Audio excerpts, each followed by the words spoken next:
The Masheba Webb Show. Masheba Webb Show. Everybody out here, come and sing with me. The Masheba Webb Show. Masheba Webb Show. The Masheba Webb Show. Sit back, relax, just chill, tune in. Sit back, relax, just chill, tune in. It's the Masheba Webb Show. Masheba Webb Show. The Masheba Webb. If anybody sees this, it's Vanessa that did it, alright? If anybody sees this, find her.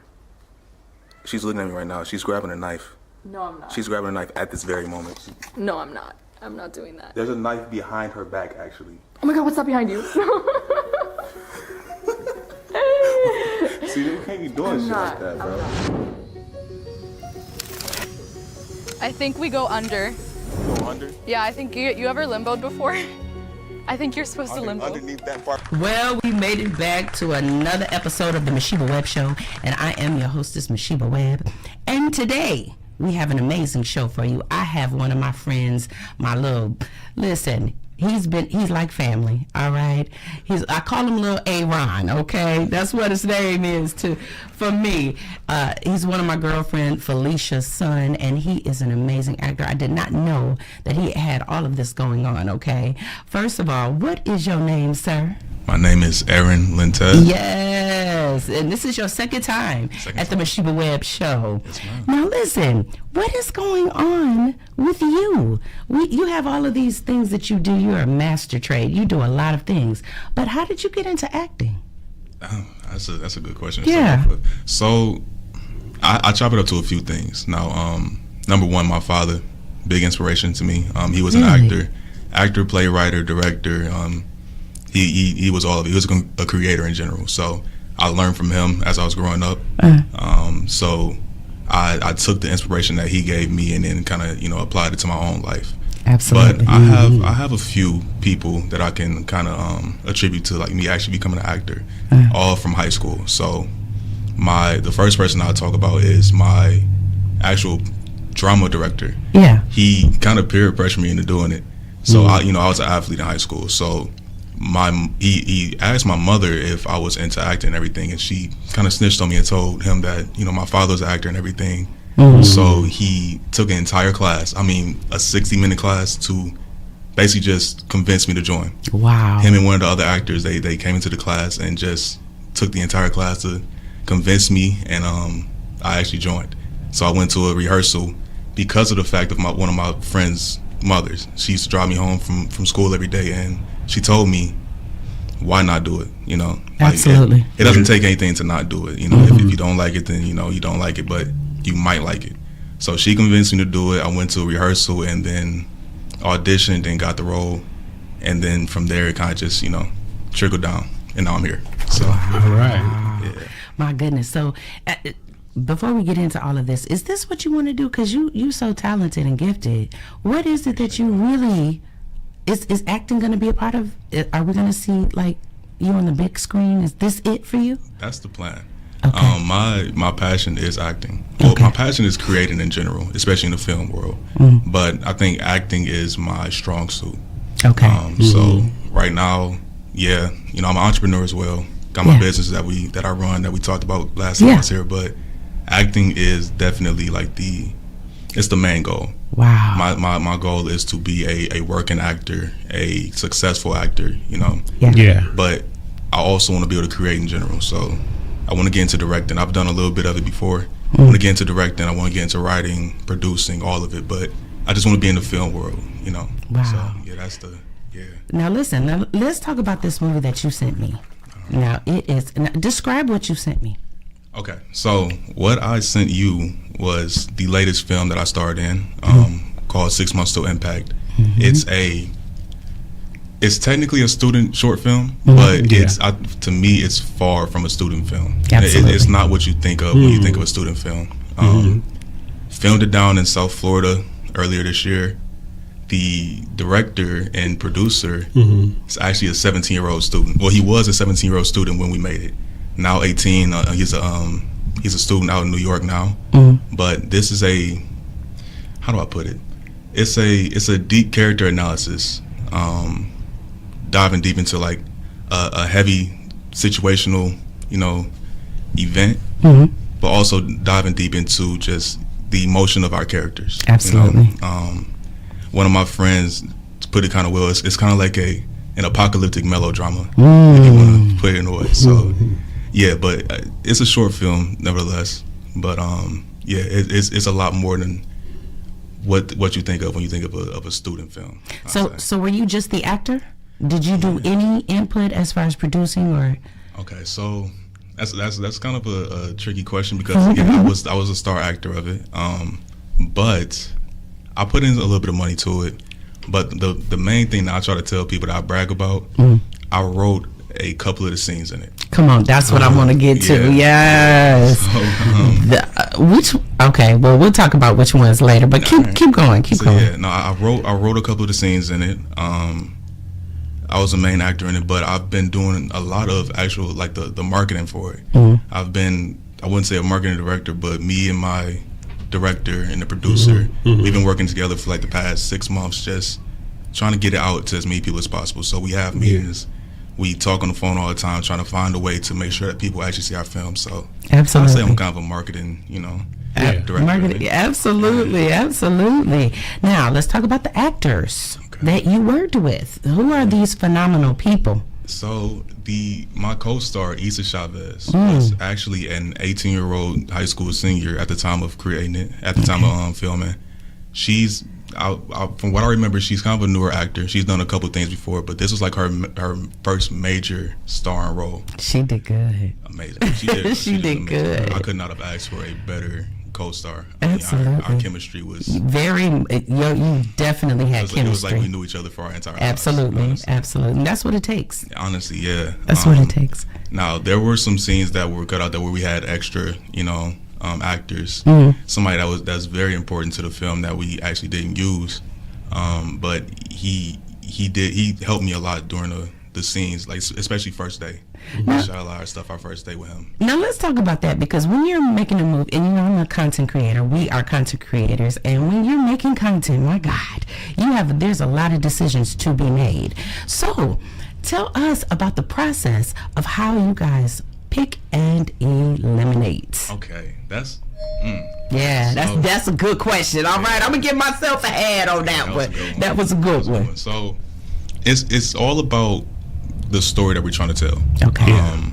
But more than just a story, it's about the pacing of it. That was kind of the main thing with this film, because not a lot of people know this. We had about maybe 10 to 15 minutes of other stuff that we had filmed, like that was supposed to not even film. It's hours worth of stuff that we had filmed, but of the actual story, a very big part of the story was taken out because we just didn't like the way they had the pacing going for our film. Really? See, that's what I'm talking about. It's those very decisions right there that will determine whether you have a hit on your hands or not. Exactly. And so it was kind of like the scenes that built my character the most. But we didn't really like the way that it looked, but the pacing of it as well kind of hindered our, the film in general. So what we did, we replaced it with the scene that I ended up writing that we're going to talk about later, but we replaced it with that, and that's how we got the film that we got. Wow. Now, I personally love the films the stuff that we cut out. Those scenes were very good, but good scenes still get cut out. That's true. Yeah. That's true. Now, do you guys ever do anything with the stuff that you don't use? I hope we do. Because I'm in the market and I'm trying to figure it out. Because it got to be something because a lot of the stuff that we cut is fantastic. It just doesn't meet the pace of the movie. And I get it. I hope we do at some point. I think that's something that we definitely incorporate when we get a feature film, underway. And you know what? Go ahead. Well, you could create two versions. You could have the extended version, right?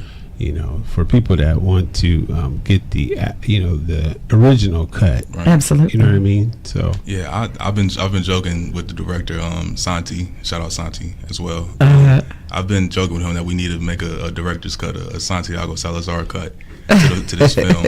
Yeah. Because I genuinely do love those scenes a lot.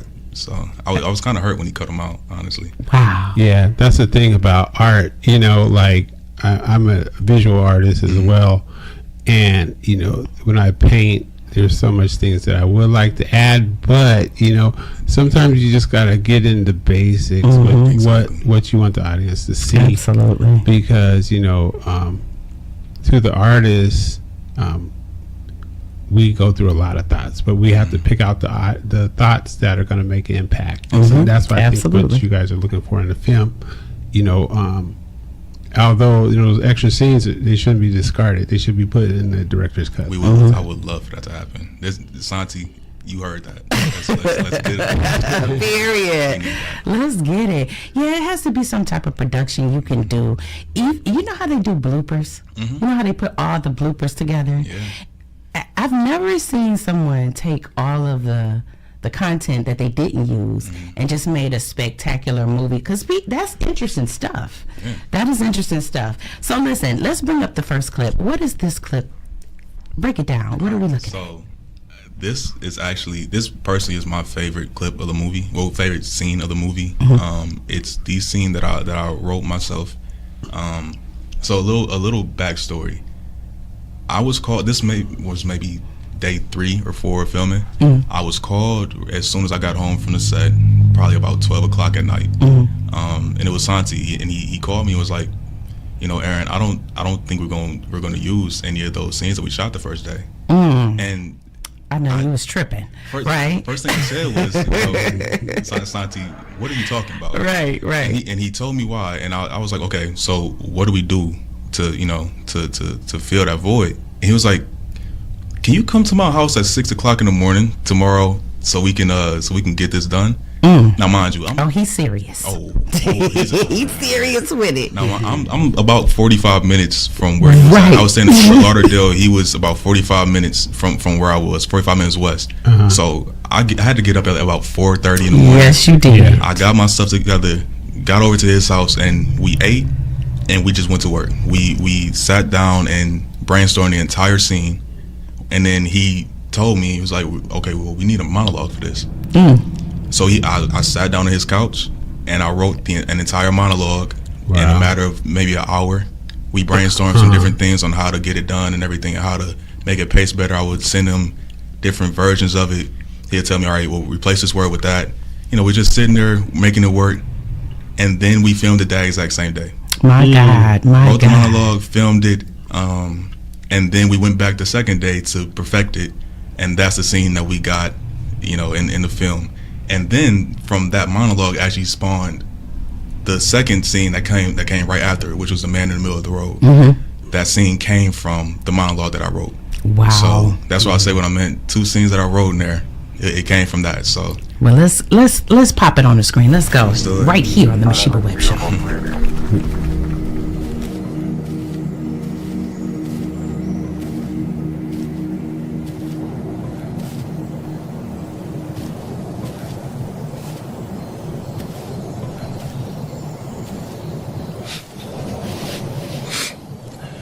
Hey yo, it's been a minute. I just had to come by because I don't want to leave this earth, you know, without getting some things off of my chest.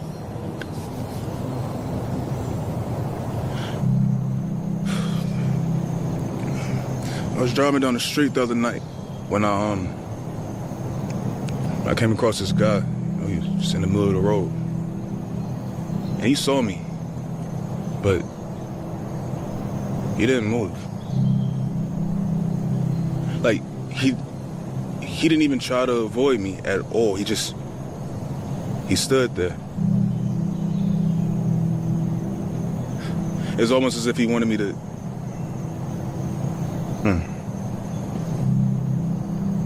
I had to make a decision in that moment. You know, whether I was gonna spare his life or take it.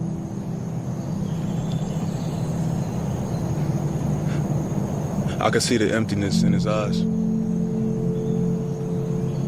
And I hadn't seen that look since I hadn't seen that look since the night before y'all left me. My God, listen here today. I got a question. Yeah. How do you separate yourself? How do you prepare yourself to get into character, into something that has to, I mean, listen, what you do on camera is you bare your soul. Yeah. So how do you get into a character where you contemplate suicide yourself? Yeah. Okay. So this, I was hoping that you asked this question. Honestly, it's gonna be a long answer, but I've been waiting. I talk about this. Bring it up. Let's go. So the preparation for this is probably the most proudest moment of my life when it comes to what I've done so far. I was casted for this film in December, and from December until we started filming, I studied. I studied everything that my character was going through. So it's still tough to talk about now because it's so much that I did. I actually studied terminal patients. That was one of the things I did. So I was watching different documentaries. I was looking up different interviews and things of terminal patients when the moment that they find out how long they have left to live. Yeah. And then studying how they go about their life knowing that, their time is ticking. And I started to interview different people about what their thoughts of death, their fears of death, how they come to the conclusion that that everybody acceptance at some point. Of Exactly. acceptance. Absolutely. So and from that time, those 4 or 5 months, I kind of just lived that life. Wow. I studied it, but I created my character by basically just finding myself. Come on now. I figured out a lot of things about myself while studying, in regards to the death anxiety, in regards to the feelings of hopelessness and helplessness and depression and things. Hold up, stop. You said death anxiety. Yeah. Let's talk about it because I love it. Yeah. I got to tell you something after we talk about this. What is death anxiety? So death anxiety is the overarching fear of death in all forms. It could be your own death. It could be the death of your loved ones. My God. But just that fear that death is around the corner. And it's something I've dealt with my entire life. Speak about it. What do you mean you've dealt with it your entire life? So a little thing about me. I lost my father when I was 12 years old, in 6th grade. He died from ALS, so it was kind of like if you know what ALS is. I do. It's a slow process. It is. So from 4th grade to 6th grade, when I started to see the actual effects of what was going on. Yeah. It took a toll on me, and I had previously just lost my grandfather my 3rd grade year. So within a matter of 3-4 years, lost my grandfather and I lost my father. And it took a toll on me, like mentally. Absolutely. It made me fear losing people, because I didn't want to lose anybody else. Yeah. That's something I've always dealt with. It's something I still deal with to this day. Just that fear of a loss in general, it's something that I've always dealt with. So I was able to apply it to my character because we went through the same things. Right. Wow. I see a lot of myself in my character. Especially this character. That's what made this film just like really personal to me. Yeah. This is a film that I haven't felt this way about a film ever, about any film I've done, because that character was basically just me. So what I hear you saying is this character in this movie allowed you to overcome your fears. Absolutely. It did. Come on now, because listen, someone somewhere, including me, listen, you touched down on it, okay? I'm 51 years old and I probably lost 2 people in my whole entire life that really meant something to me. That is horrible. Yeah. Okay, and when I say that, I mean this. I don't know how to take death. Yeah. I don't know how do you live without certain people in your life. It's like your mother and your father, like the movie. My God. Yeah. This is gonna help a lot of people. That's what I pray. This is gonna help. What is your outcome? What do you want people to take from this movie? What I want people to take from this movie, that's what I want people to take from this movie is that there's a lot of things that you're gonna go through in life, and there's a lot of things that you cannot control in your life. But just living to live as long as you can, to Absolutely. be as strong as you can during that time. It's you just gotta do your best. Absolutely. Basically, you just gotta do your best. And my character isn't necessarily the best example of that. My character, you know, when you watch this film, I go through a lot of these things. I'm a broken character. Yeah. I'm a broken character in general. In this movie, but in life in general, I've gone through a lot of things. Absolutely. Listen, we all have. Come on now. Exactly. We all have gone through a lot of things, and we all have experienced brokenness at some point in our life, and it's not just one time. Okay, that's how you get to reinvent yourself. That's why you can just have you ever reinvented yourself, Arron? That's exactly what I did. A couple years ago, actually, that's when I decided that what I wanted to do with my life was to be a successful actor, was to be a successful, businessman. I changed my life completely. Absolutely. I reinvented myself and allowed myself to chase my dreams. Oh, I was come holding on myself now. back for a long time, but I had to. I really had to. Now, let's talk a little bit about the situation. Just the foundation of this movie. Honestly, what you just spoke about, death. How did you describe that? What is it? The term? The death anxiety. Death anxiety. Yeah. Let's stay right there just for a moment. After, how old are you, Arron? I'm 21. You're 21 years old, and you've been through a lot of things, okay? Right. And so, after all of this, and after you made this movie, has it helped you? Oh, absolutely. I think it's something that kind of saved my life in a way. Come on now. During the process of filming, I actually had a very, very bad health scare. Well, process of preparing for this film, I'll say. Ended up being hospitalized and everything. I had my first ever panic attack. Wow. At least the first ever panic attack that was actually medically diagnosed. Wow. While you were filming? It was right before. Oh. So this was January, February of earlier this year. I filmed in March. And the reason I had it was because, like I said before, I was finding a lot of things out about myself. Yeah. As I was studying for this, I tore down a lot of barriers. Come on now. And I began to just see myself in a new way, in a new light, and it scared me. It brought up a lot of my past trauma and everything, and I couldn't handle it. So after I got done filming and everything, I started reaching out to different therapists. I just started therapy about a month ago because of this, because I knew that how serious I am about my career. I'm going to be faced with these type of situations Absolutely. again. I'm very serious about the preparation for filming and everything, for characters and character building. I'm going to need somebody to help me understand myself more. So I finally said, you know what, I'm going to do therapy. I promise you, I was very against therapy for the longest time, but now that I've started, it's the best decision I could have made, honestly. A lot of men Yeah. think that therapy is bad. They think it's us saying that you're crazy or you have an issue. No, honey. The best of us have therapists, okay? And honestly, I'd say it's black households in general. Come on now. A lot of, and especially, I hate to say it, but Christian households. Oh, no, we're going to talk about it. We're going to unpack a little bit of that. Yeah. Okay, now let's break it down. Huh? Yeah. Because I came from the same church you came from. You came from the same church I came from. Listen. Yeah. Has church affected you? Church, well, look, to me, church is the foundation of my entire character. At the heart of it all, I'm a church kid. Yes, I'm a Pentecostal church kid. Period.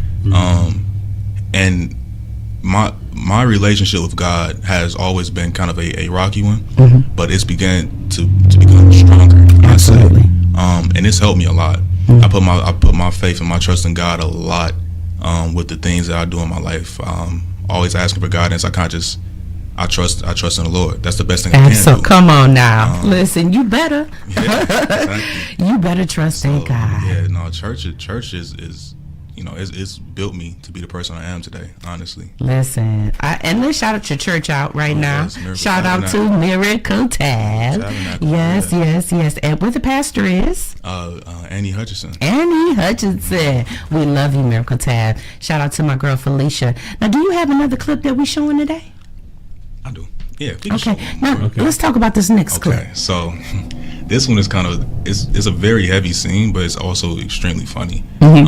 It's funny because of the fact that I got some choice words in here. I have some Listen, we want the church people to. We want them to watch. Yeah. Okay, even if you had some choice words. Okay, It's because we use choice words every day.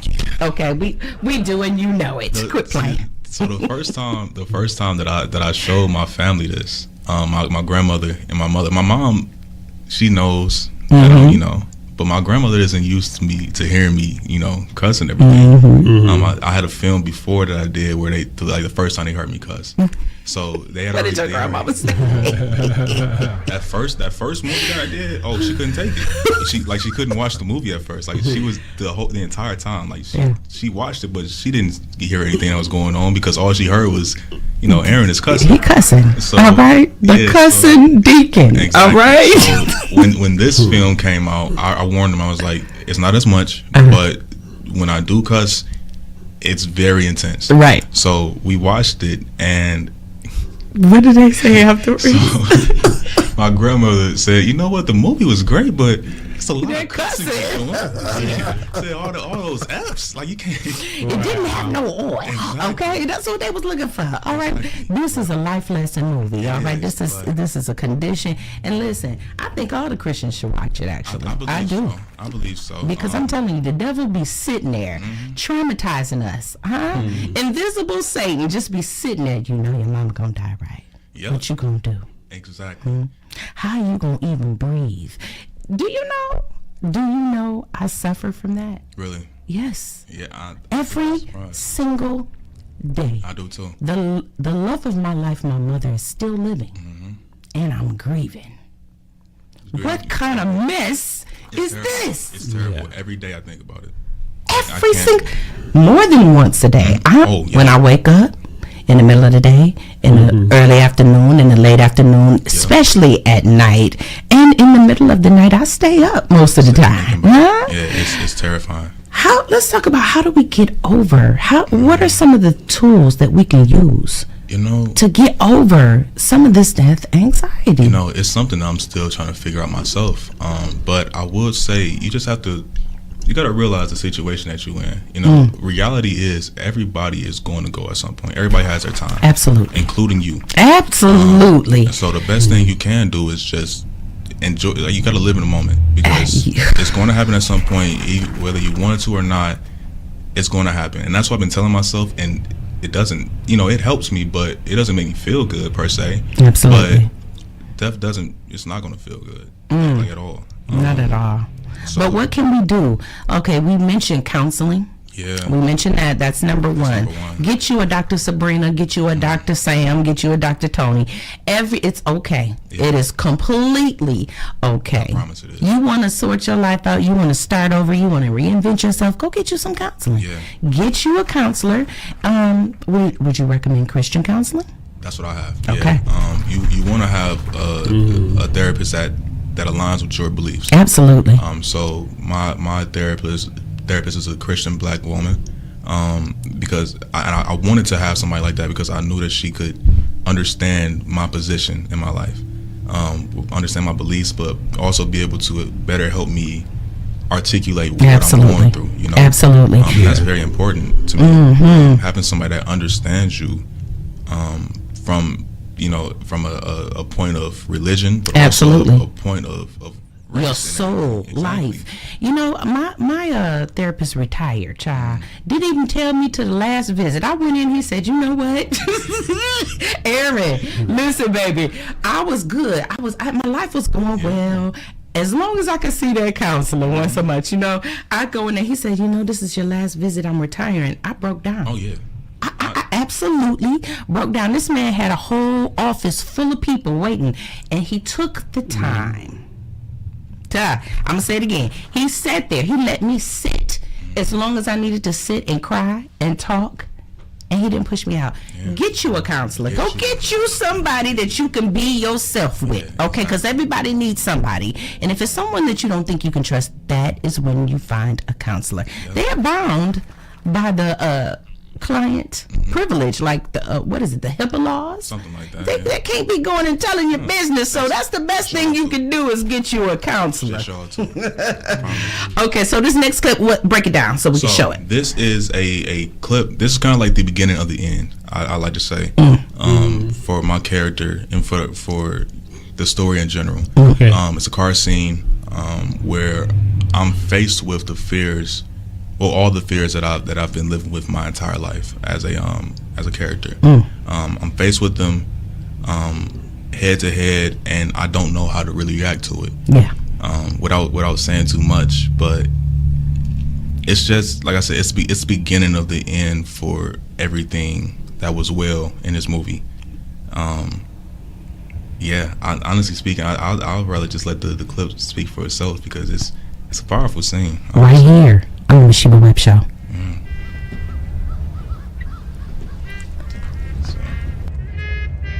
Hey, you good? You don't want to talk to me no more? I can't stay. What do you mean? You know what I mean. Okay, well, obviously I fucking don't. I just don't think staying here in Florida is what I want to be doing. So what, this ain't good enough for you no more or something? That's not what I'm saying. Okay, then what the fuck are you saying then? What? I said, what the fuck are you trying to say? Why are you speaking to me like this? What am I speaking to you like, huh? You're acting like a fucking dick. All right, whatever, I'm sorry. All right, my God. Listen, Arron, you're going to be a star. You know that, right? I hope so. You're going to be a star. You out here doing movies already. The 28 minutes? About 21. 21? Listen, where can we find this? If they want to see this right now, where can they go and find it at? All you gotta go is to YouTube. It's right there. So we'll have a link. I'm hoping we'll have a link in the bio so you can see it. It's on YouTube. You can look up 6 Months Till Impact. 6 Months to Impact. Yes, ma'am. That's the name of it. We just to give us a little context. We actually just went out to New York. Yeah. Last month. We were accepted into the largest youth film festival in the world. Oh my God, let's get it. We had our first premiere in Times Square at the largest AMC in the world. Look at y'all out there making moves. Right? And we actually came out with the Best Drama Award. Come on at now. said film. We were nominated for Best Overall, which is like, that's the best award. That's the top award. Best Overall, Best Drama, Best Cinematography, and also Best Direction. So you got it all. Oh, we got it all. You hit all sixes. Yeah. Oh my God, this is Best Drama. Yeah. excellence. Okay. What they saw in New York was not even the version that's on YouTube. It was an unfinished version that we put out just so we can have, just so we can beat the deadline. So we didn't even get the final version of this film into New York, and we were able to, perform as we did. This is absolutely phenomenal. Aaron, I just want to thank you for coming all the way down to the Masheba Webb Show, sticking and staying. Listen, let's tighten it up. What do you want to say? Because it's probably some young actors. You were a young actor before. What will you say to someone who wants to act? And do you have any openings? Do you guys reach out to younger actors, or do you go to a certain place to find your actors? So what I do personally, because I'm an actor myself, I actually go through a site. It's a site called Backstage. Okay. Backstage is a site that I use to find most of my films. That's where I found this film at. Actors Access. It's a lot of different places that you can go to if you do not have an agent. I don't have an agent. I don't have a manager. I do everything myself. There's different places that you can go to that you can find movies at if you want to just get your foot in the door.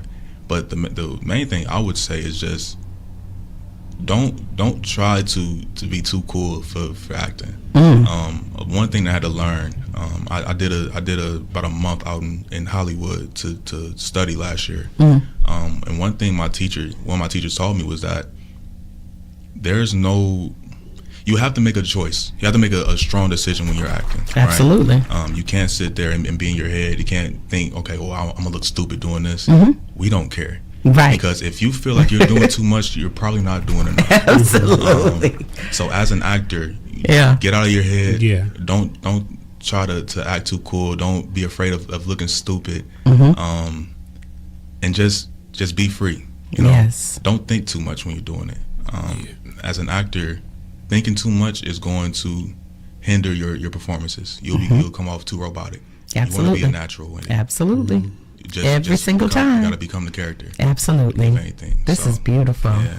All right, now let's now it's on YouTube now. Is this the only platform? So I'm We're gonna have it on Soul TV. Okay, good. Absolutely. I'm going to say this is the best way to do it. All right, we gotta get these numbers up. We want a feature film. All right, we need people to see this film. So you go to YouTube, and then what you can do, you can leave a review over on Letterboxd. Okay. We're on Letterboxd as well. Leave a review. Get as many people as you know to see this film. All right. Okay. We want real success for this because we want to extend this to a feature. Okay. We want you all to be able to see the full story and not just a 20-minute version of it. Absolutely. We have a lot more to talk about. Okay. A lot more to tell for this. This is good. This is really, really good. Now listen, Aaron, I knew you was serious, but I didn't know you was this serious, my young man. I didn't know you was this serious. Okay, you are willing and dealing out here, and we are actually getting into cinematography and movie making and doing our things. And we definitely, I talked to you last time. I said we're gonna collab on some stuff. I need you to show me some stuff, but I'm really serious. Content creating. It's all about the time that you have, and it takes a lot of time. It's work. You know what I'm saying? Yeah. It's taxing work. It takes from every aspect of your life, and if you're not serious about it, don't play with it. Okay, just don't play with it. But I'm definitely going to reach out to you. We're going to reach out to you, and just stay connected and do some things, because I didn't know you was this serious of an actor. Okay, I didn't know. I slipped. I have a goal. I was slipping in my pimping. Okay. Yes, Oh my God. All right, sweetie. Well, I thank you so much for coming to the Masheba Webb Show. Until next time, I am your host, Masheba Webb Whitaker, and this is the Masheba Webb Show. Peace. The Masheba Webb Show. Masheba Webb Show. Everybody out here, come and sing with me. Masheba Webb Show. Masheba Webb Show. The Masheba Webb Show. Sit back, relax, just chill, tune in, sit back, relax.